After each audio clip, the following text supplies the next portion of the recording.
very happy to be today engaged in a conversation with you, with Innes and Andrew and Graham and others that are here today. Can I also commend you for this really important convention, effectively bringing together the critical industry of our economy and our nation, and it does provide an opportunity, I think, for us to understand what are the challenges that you confront in relation to a whole series of issues that the government is focusing upon.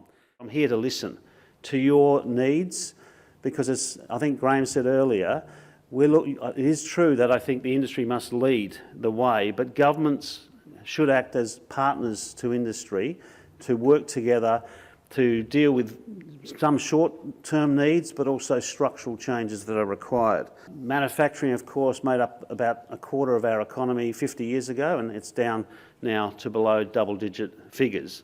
And there needs to be a rethink about how we do better to ensure that we have a vibrant, innovative manufacturing sector. We have an economy and a labour market that makes things in this country.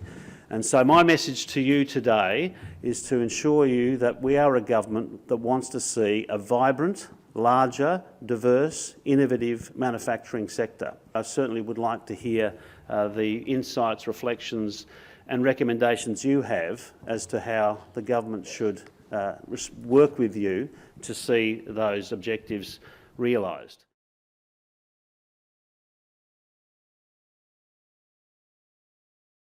We need to have a greater level of collaboration.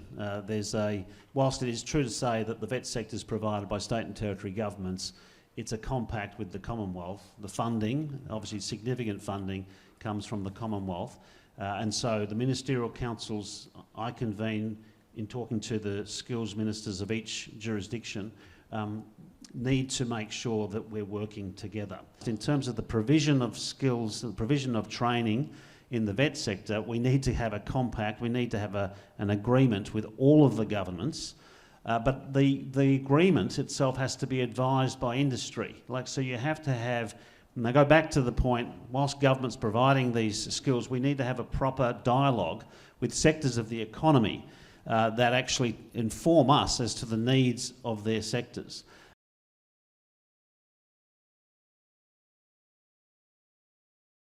I think we have to get the design right about how we invest what is effectively billions of taxpayers' dollars in this sector.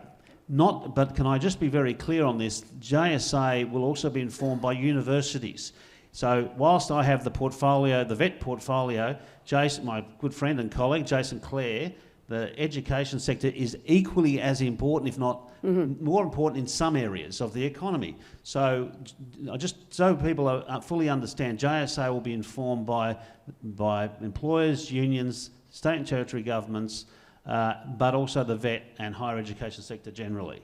And I think if we do better there, then we'll have better outcomes. So it has to be a greater coherent collaboration with all of those stakeholders I've mentioned.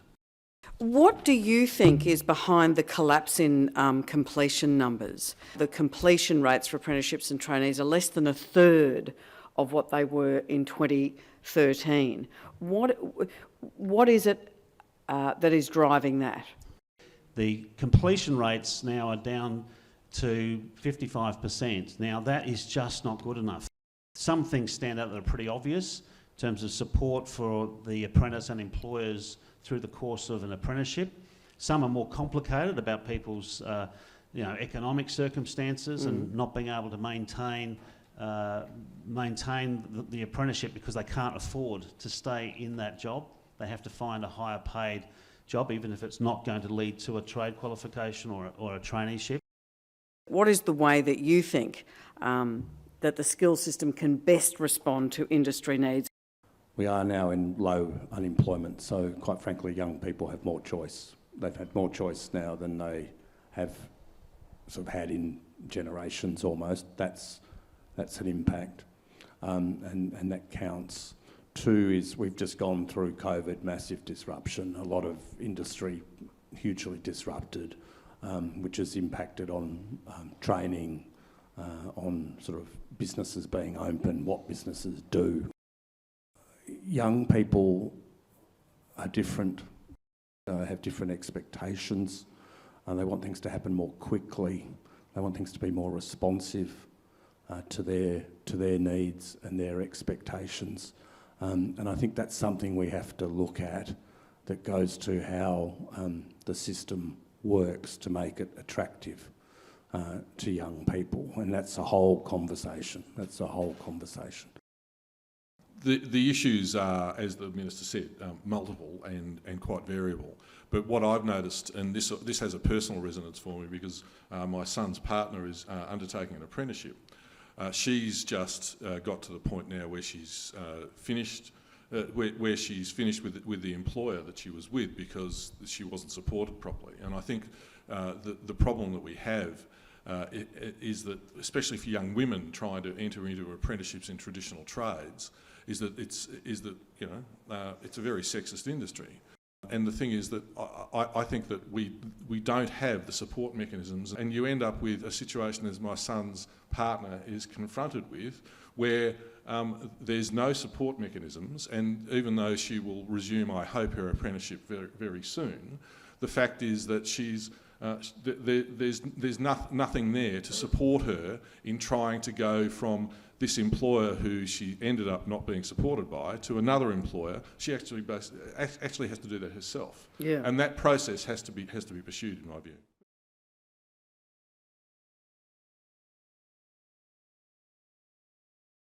Firstly, you've got to listen to industry and put industry, and I was really pleased again to hear the Minister talk about putting industry at the forefront of this, because it is industry that knows what's happening, what's coming. But part of the problem, which the Minister and I and Megan have discussed, is that the TAFE system is struggling to keep up, quite frankly, in terms of resourcing, but also in terms of people to deliver the training, because they too have choices. Also struggling to keep up in terms of the technology development that industry is going through, the Industry 4, automation, machine-to-machine learning, all of those. I could run through all of those that TAFE, just through funding and through being able to keep up to date, has struggled to do, and that makes it even more relevant to what industry is doing. So you have to sort of link up what industry is doing and what the education provision is doing. Many employers tell us, well, we need somebody who's actually trained in these skills as part of their apprenticeship. And those training providers would be saying, well, you can't have that. We only provide those particular units. And I think that part of it has been this mismatch, as I said before, between jobs and skills, and between skills and remuneration.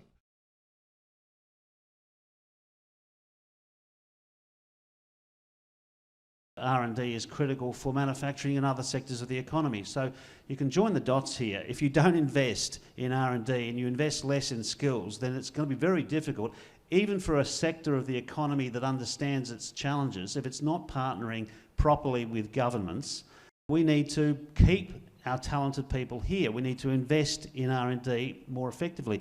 We need to engage in sectors of the economy so that we can leverage those ideas into output, economic output, good products, good services.